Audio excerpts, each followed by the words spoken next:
This is Sandy from S&M Makers, and welcome to the first video in our series, The Path to Max Evolution.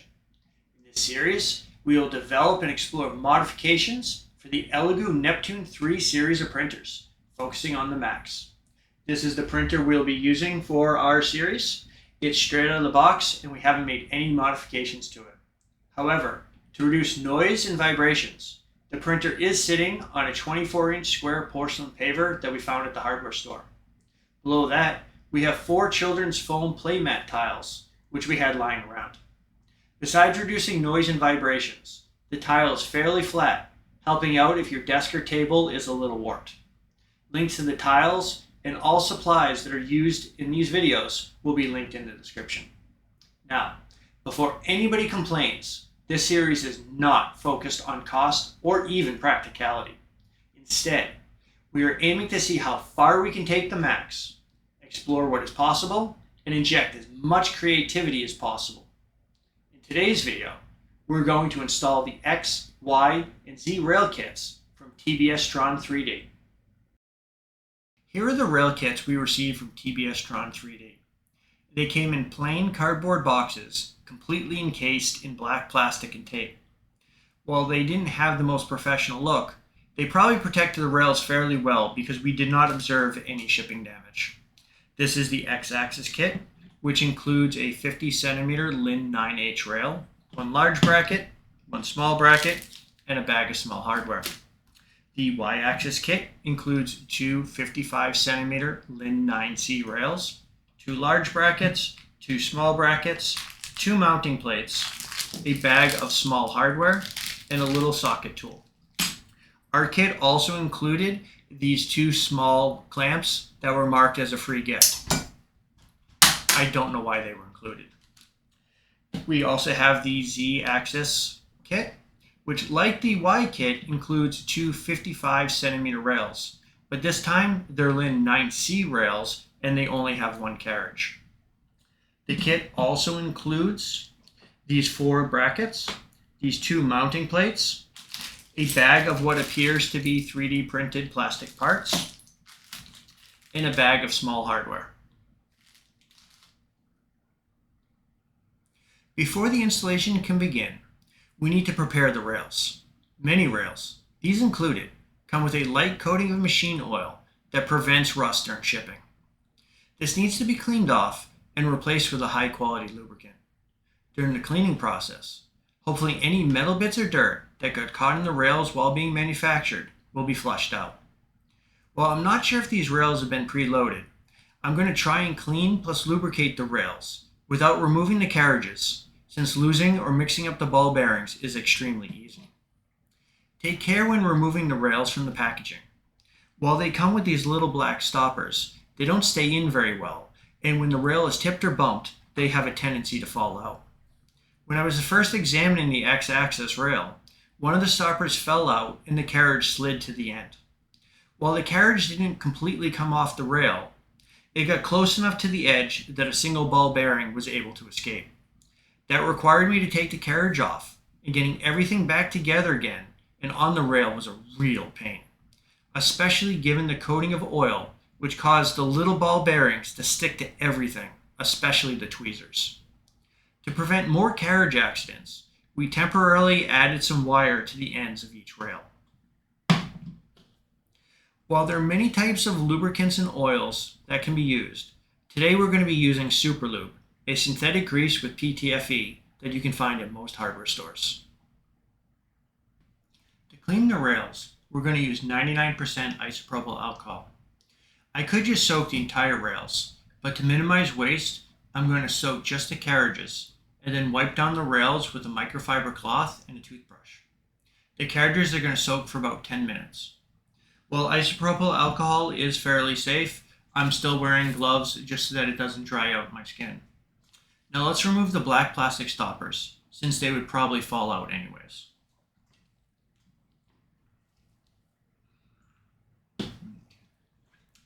Now we can get the carriages in the bucket and fill it with IPA. I'm going to add some old support material so it helps to fill up some space and use less IPA.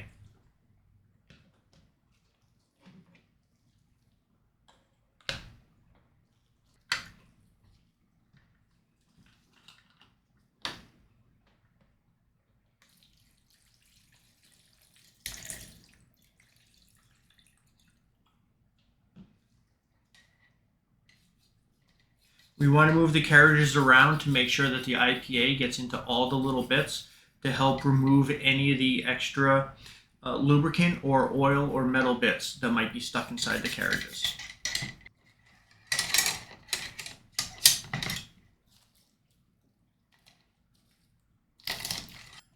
We are now going to let them soak for about 10 minutes.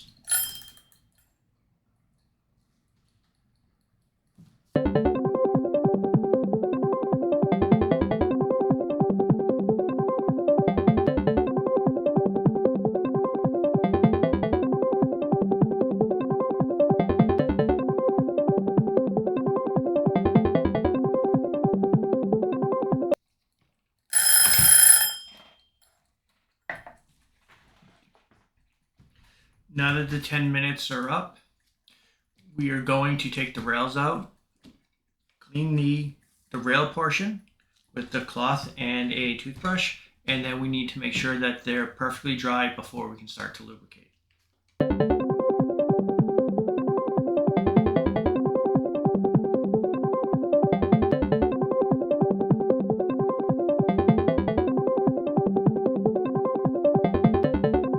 And now to help further ensure that any loose dirt is removed and also to speed up the drying process, we're going to use a little bit of compressed air.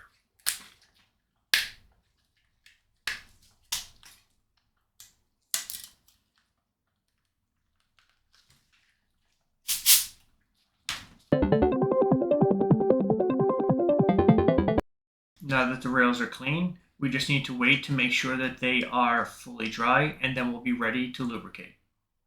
Now that the rails are dry, we can apply the lubricant. While high quality rails generally have a lubrication port on each side of the carriage, these rails don't appear to have that. As a result, we're going to need to inject the grease through the back of the rail, through the mounting hole, and into the carriage.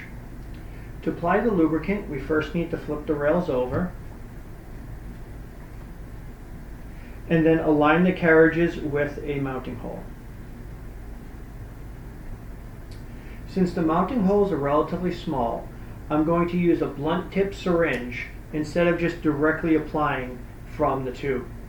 However, since the lubricant that we're using is a little on the thicker side, I cut a small piece of cardstock and poked a hole in it so we can inject the lubricant through the paper and have the lubricant go into the carriage instead of just filling the mounting hole. Filling the syringe is fairly easy. We just pull the plunger out, we add some lubricant, and we push it in, and then you just want to squeeze some out to make sure you get rid of any air holes. Okay. And then we can just place the piece of cardstock over the carriage, and we're just going to squeeze out, holding down on the cardstock until we can see the lubricant oozing out of the carriage. We're going to want to move it around a little bit to make sure that lubricant gets within the entire carriage.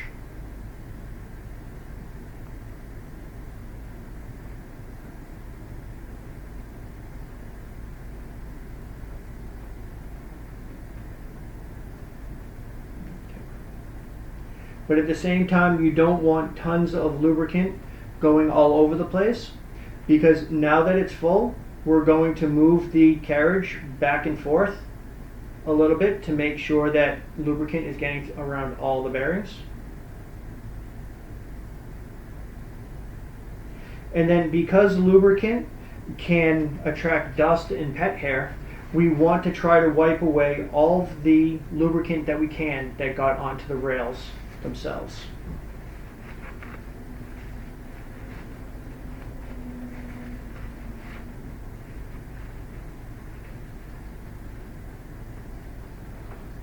I found using cotton swabs and toothpicks helps out a lot when doing this.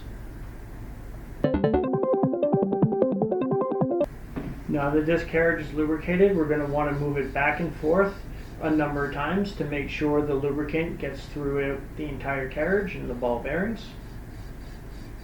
Make sure that it's not catching on anything. Wipe any extra lubricant that came out off of the rail, and then this rail should be ready to go. Since lubricating the rails takes a long time, I've already skipped ahead and lubricated the rest of the rails. Installing the Y-axis rail kit. Step 1. Remove the PEI flex plate, taking care not to touch the print surface with your hands. Step 2.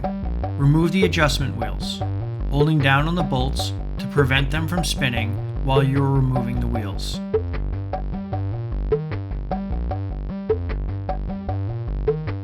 Remember, the two smaller wheels are from the middle locations, and the text on the wheels faces up, so you can read it while leveling the bed.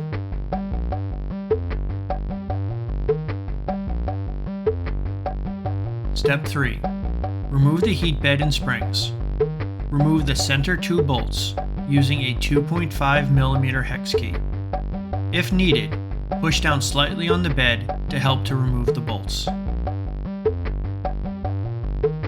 Carefully place the heat bed to the side of the printer.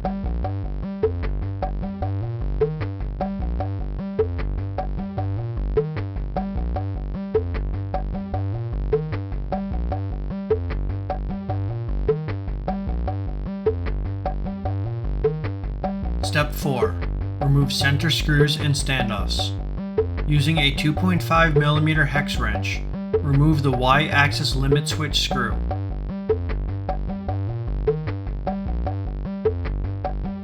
And the two Y-axis belt screws. Also remove the two heat bed standoffs.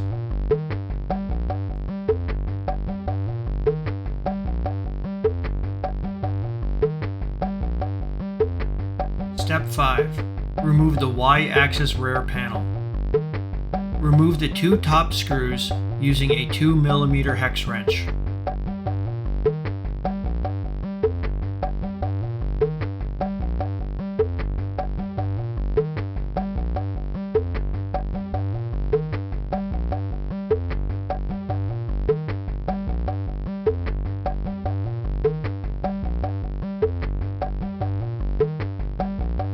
Remove the two side screws using a 3mm hex wrench.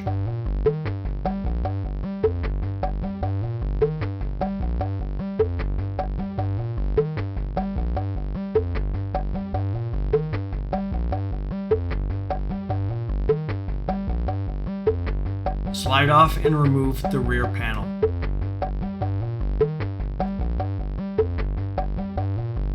Step 6. Remove the Y-axis plate. Step 7. Remove the palm wheels and hardware from the Y-axis plate using an 8mm socket and a 3mm hex wrench.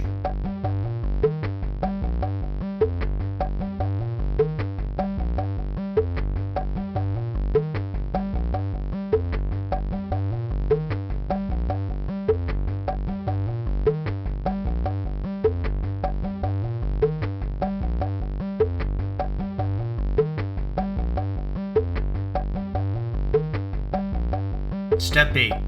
Bracket modification.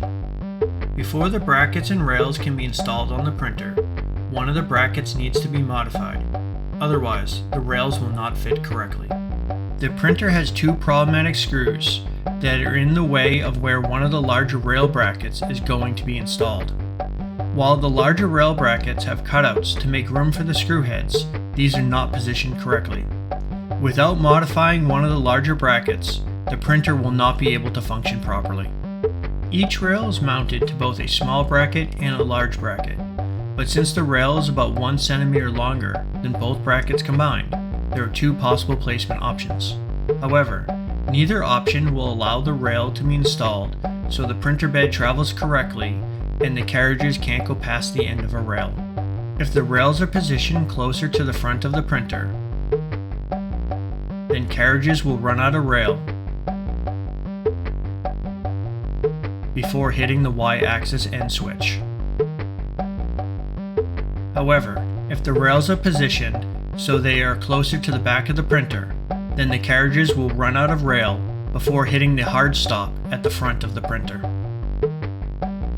The solution is to modify one of the larger brackets by moving the cutouts by 10 millimeters each. Luckily, the cutouts do not require sub-millimeter precision and are not really visible once the printer is fully assembled. Once the bracket has been modified, the rest of the assembly steps can continue. Step 9. Attach T-nuts to brackets with M4 8mm screws. The T-nut should be on the outside of the brackets and should be very loose to make attaching the brackets to the printer easier.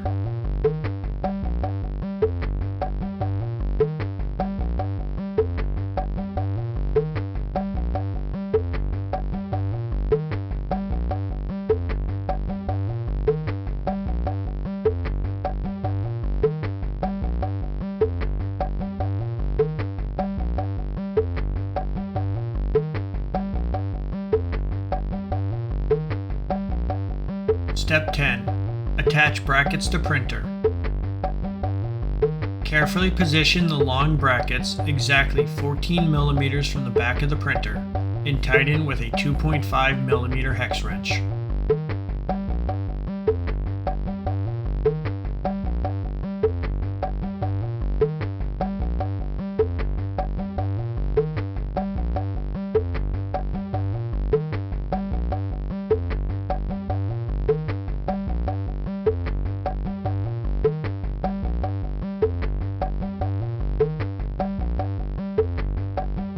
Step 11. Mount the rails. Use masking tape to simplify finding the correct holes in the rails.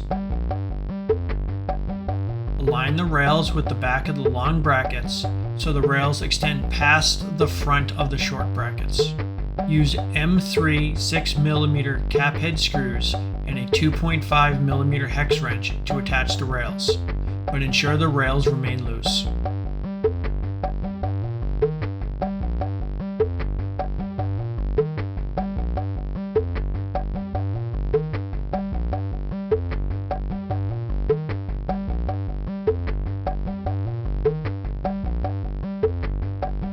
Step 12. Attach standoffs to the carriages using a 3/16 inch socket. The socket tool provided with the kit doesn't work very well.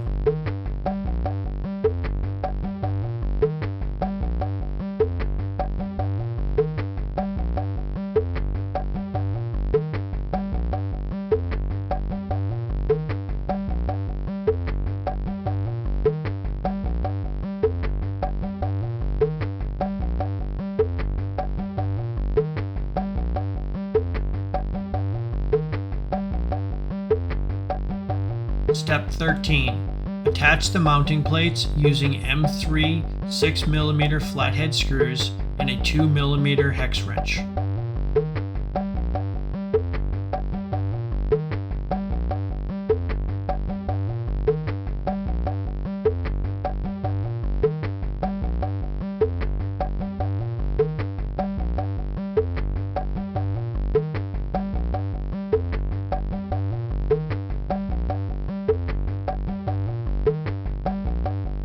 Step 14. Attach the Y-axis plate using the provided silicone gaskets.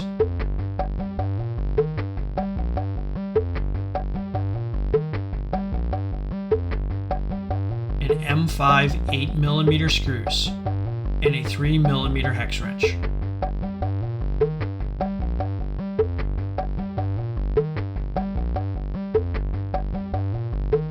Step 15. Reinstall the Y-axis limit switch screw using a 2.5mm hex wrench.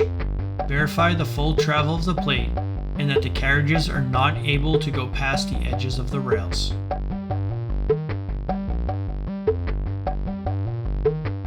Step 16. Tighten down the rails using a 2.5mm hex wrench.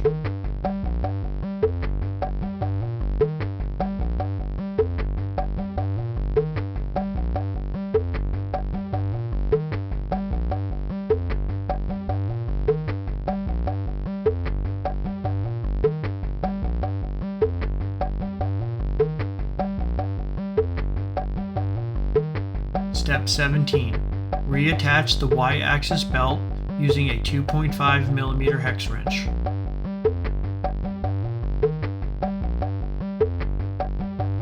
Step 18. Reattach the Y-axis rear panel using 2mm and 3mm hex wrenches. Step 19. Reattach the heat bed using a 2.5mm hex wrench.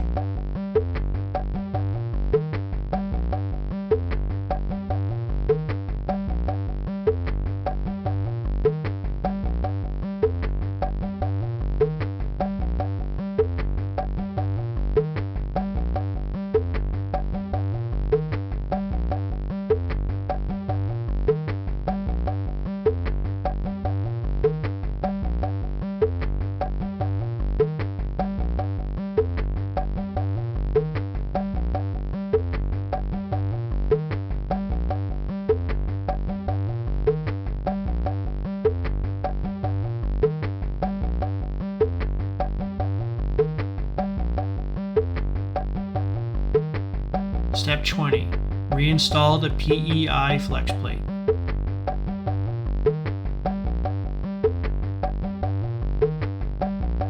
Installing the X-axis rail kit. Step 1. Remove filament. Step 2. Remove the hot end cable.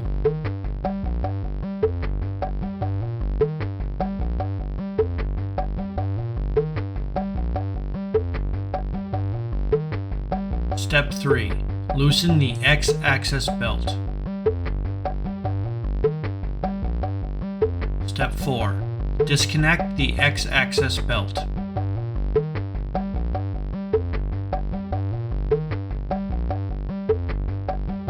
Step 5. Remove the hot end using a 3mm hex wrench and an 8mm socket.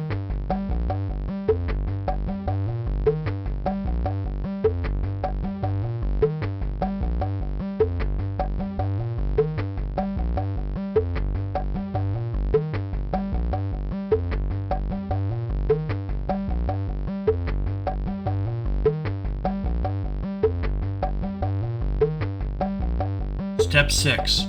Remove palm wheel hardware using 2mm and 3mm hex wrenches and an 8mm socket.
Step 7. Attach the large bracket using a 2.5mm hex wrench.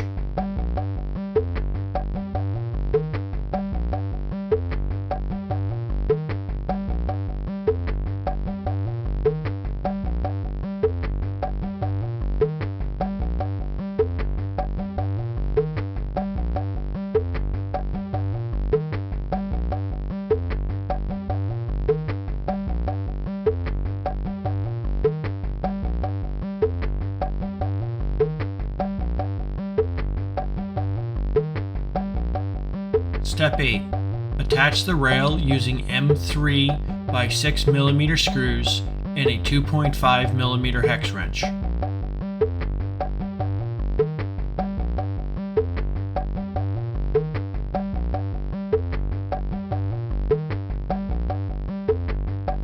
Step 9. Attach the small bracket using M3 by 6mm screws and a 2.5mm hex wrench. Step 10. Reattach the hut end using M5 by 6mm screws and a 3mm hex wrench.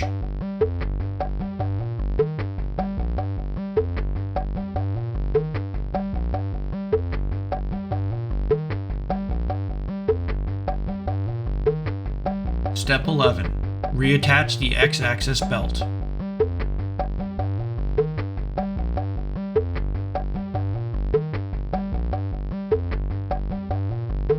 Step 12.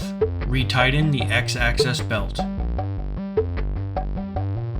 Step 13. Reattach the hut end cable. If you're planning on immediately continuing on to the Z-axis kit, hold off on performing the final 3 steps of the X-axis rail kit. Otherwise, you'll just need to immediately remove the components again. At this point, we decided to test out using just the X and Y rails by printing the Buddha model provided with the Neptune 3 Max. I re-leveled the bed and washed the flex plate, but didn't perform any modifications or changes. The motion of the bed in X gantry appears smooth, and the printer sounds about the same as it did prior to installing the rails. If anything, the printer sounds a bit quieter. There is also minimal play or wiggle in the X and Y axes, so the rails do not appear to be negatively affecting performance. However, only time will tell how well the rails will hold up with extended usage. The Buddha printed without any noticeable issues and appears nearly identical to the very first print created on this printer, a Buddha using the white filament included with the printer. Well, that's it for part 1 of this video. Please look forward to part 2, where we'll be installing the Z-axis kit and performing a bit more testing and evaluation. Thanks for watching.